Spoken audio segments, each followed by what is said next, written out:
Welcome to PrimeAlpha's Marketing Insights podcast. My name is Amanda Jogia with PrimeAlpha. Today, I would like to welcome Chris LaFay, CEO and founder of Classic City, a full-service web development and IT consulting company.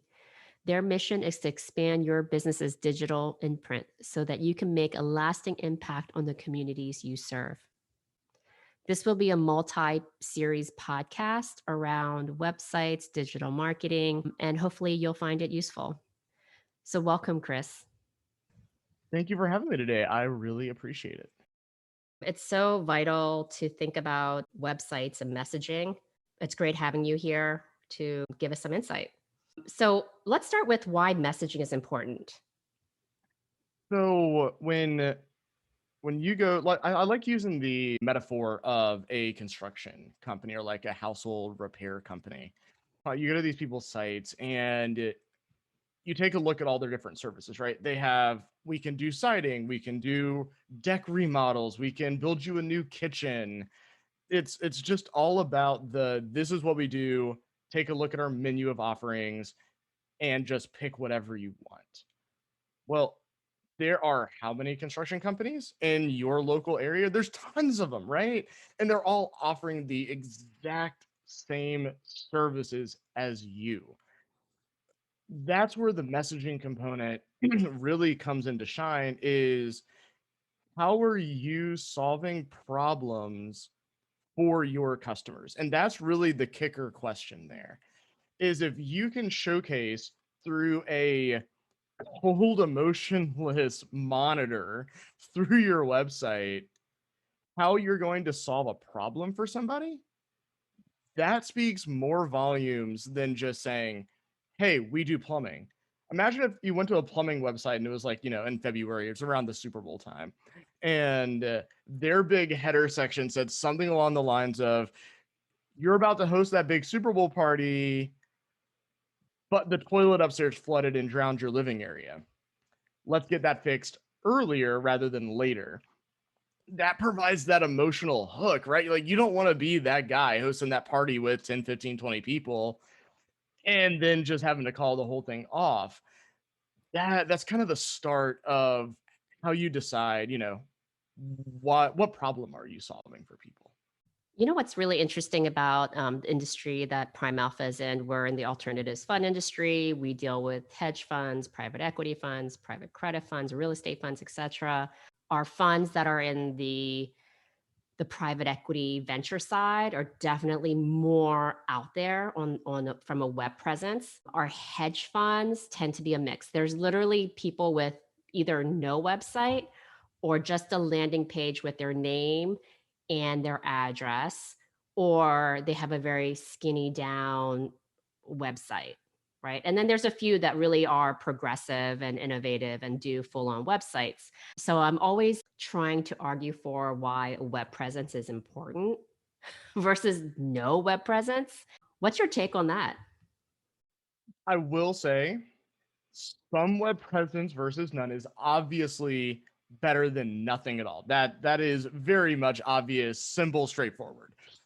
But it all comes down to how you serve your target customer and understanding what their problems are, right? So whether you're a hedge fund, whether you're a contractor, whether you're a whatever it is, solo entrepreneur, there's still other people in your space that you're competing up against. And even if your business is primarily word of mouth, mine's primarily word of mouth. A lot of people go to my website just to make sure that I exist because they've heard of me and my business through other people's good reviews. But still, you have people going on there. And even though they're coming from good word of mouth, they still don't know you as a business or the person behind that business well.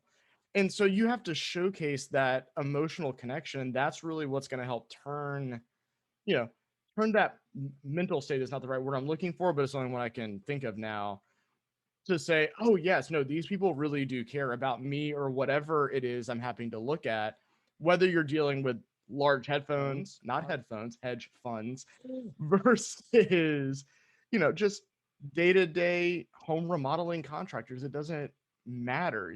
People still want to feel like the person on the other side of that conversation likes them. Because if I think that you like me, I'm going to want to do more business with you, no matter what industry that you're in. I have a guy that helps me clean my house every so often, and just today I was having a conversation with him about music, and we connected really well on that. And that little 5-minute conversation, he does a good job. I'm gonna want to continue asking him to come back because we started building that relationship a little bit, and that's what you have to do through your website. It's a much colder experience there. It's through a computer screen. There's no interpersonal connection. There's no handshake or whatever. So you have to try that much harder to get people to make that initial contact with you, and that's why messaging is so important. I think that's really vital. I mean, you talked about like validation. I think that's probably in the especially on the hedge fund side or the fund side, they use websites to validate that they do exist and that they're a real firm. Yeah. So what we're seeing is that people want to, they're asking themselves, when an investor comes on, they're like, what do they do? How are they going to help me? Right. So why should I care? Who's on the team? They want to know the people behind it, the validation, the emotional part of it. Pictures are always a plus. Where are they? Like where do they Yeah. exist?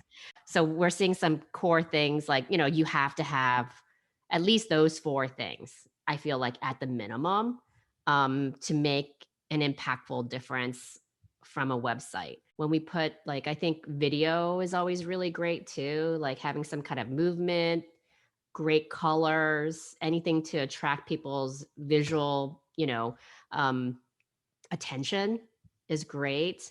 So any visual attention, any audio is great, like this podcast is great. Little plug Um, there. exactly. So that's what we're seeing. And then you know, I think we made a pretty good argument about why you should have a website. But then I think the to go beyond that is asking how do you use a website in your marketing, investor relations, or client servicing processes? So one of the main things that we like to do when we build sites is try to wrap story within it. And that's you do that through a lot of different ways, but in reality, no matter what industry you're in, you're going to have a lot of the same questions that come at you, right? And that's part of that core question of what problem are you solving? Really more so who are you solving it for? That's why we like to start there. And so if you understand the problem that you're solving for your customers, now you understand what questions they want to ask and why they want to ask them. And if you can take that why you do what you do, combine it with the problems that you're solving for those people, the pages of your site should answer those questions that you commonly get over and over and over and over and over again. And so if you can, the way that you phrase these and the ways that you structure the content of your site, if you can answer those questions for people without literally saying, go to the FAQs page, that's cold. It's just like listing out your services. You want to go that far down that rabbit trail. But if you can embed that story, the problem solving aspect, and understanding what questions you commonly get asked, and embed that all in this nice, smooth story down various different landing pages across your site, now you're meeting those potential customers where they're at, answering their questions, and they're already building that emotional connection with you before they hop on a phone call to meet up with you, go have coffee, lunch, dinner, whatever it happens to be. You've already started building that emotional connection and you've barely said two words out loud. And that's kind of where that piece comes into play. Yeah, I think I think that's really important. I think for the audience, I would love it if you could talk a little bit about kind of how to create that engagement, that communication. Most of my audience doesn't, they don't even think about landing pages. You just said landing pages. They're like, Right. Yeah. what is that? So landing pages, blogs, and you don't have to call it a blog. Maybe they think it's Yeah. a very Mhm. lowbrow type of word, but maybe we call it, insights or something like that, right? But what are some of the tools that can be used within a website to create that engagement? So this is where knowing where your audience lives not necessarily from a physical location, but online. Where are they proactively going to comes into play. And so, for example, I deal with a lot of people that are in the professional world, hedge fund people do as well. And a lot of those folks that I interact with live on LinkedIn. And so, what I try to do as much as possible is provide quality content on LinkedIn, but have it tie into stuff that's on my website. And so LinkedIn is a lot about storytelling. Really, the posts on LinkedIn, they get a lot of engagement. They're more about stories and promoting other people. And so the way that we try to merge these things together, specifically with this use case, is we try to tell somebody's story of how they've impacted my life or my world or my business or whatever it happens to be, and promote that person. But then also say, well, let's pretend it was a client. We have different client pages that talk about overarching our general client verticals that we work with. So we'll talk about this one person, but then at the bottom of it or in the comment section, we'll then link back to our site for people that struck a chord with that story, that want to learn a little bit more. And so really this is kind of where the whole marketing machine comes into play, right? Having a good email list, having constant updates to your site, knowing where your people live, what mediums they enjoy, going on and they're already going into, and creating a funnel around all of that. You don't want to do double work. You don't want to write blog posts about X, but then your end customers only care about Y. You don't want to send out an email when maybe your target audience doesn't open up emails. It's not very many of them, but again, this is just samples here. Try to figure out where those people live, hit them where they're already on the through the tools that they're already utilizing, and then build pages, landing pages on your website that specifically target that particular message that you're sending out. You don't want to send everybody to your homepage because then they're going to have to find their way around, figure out exactly what they're looking for. If you're specifically targeting a certain type of person, build a page. It could have a lot of the same content as a different page on your site. That's okay. Just tailor those words towards that particular audience. One of my favorite examples, and Apple has changed this up sadly. I went to go look at it like 2 weeks ago and they changed their landing page. My prime example is they sell iPhones and iPads and laptops, right? Whether you buy them for business purposes, education purposes, or personal purposes, you're getting the same iPad. But if you go to their education page and drill down a little bit, you'll see that their text that they have on the page isn't talking about their processing power. It's not talking about their amazing megapixels on how they can take photos. They're talking about unleashing kids' creativity and helping educate the next generation of leaders and stuff like that. It's still the same iPad that I bought for my business, but the way that they're talking about it is completely different and hitting at that, that high school principal that might be thinking about buying hundreds of iPads for each of their students. So that's where the messaging, you're still selling the same thing, but put it into the type of person that you want to actually make that purpose. Yeah, absolutely. That's such a good example. I always say alternative funds are for a very select group of investors. And having a retail background, it's a luxury product. And in order to sell a luxury product, you have to make it an emotional sell, Yes. and make it very compelling. So one of the things that we're doing at Prime Alpha is because we're really trying to help our funds thinking about distribution. So we'll post articles on their behalf. So people will create managers will create content, but then they don't necessarily have the distribution and don't know where to put it, and then pulling it back in. So they don't necessarily, they might have a LinkedIn an account, but they don't have a presence. So we use our draw, our presence to pull people into that post and into their website or landing page. And so we could, like you could help them with their landing page, or we can build them a landing page on our platform if that's beyond their capabilities. So we totally, we totally believe in this. This is all about branding and push pull marketing. It's all there. Um, So I would love to talk and just hit on this before we end this part of the series. What should our managers consider when evaluating a website provider? There are a lot of people out there, obviously. And what I would recommend, there's a lot of people out there that do a lot of different things. And so you have some companies out there that are these one stop shops that'll build you a website, do your SEO, do your search engine marketing, write your content for your blog post, and take your dog for a walk as well. And I would, this is one of those areas where the separation of concerns really comes into play.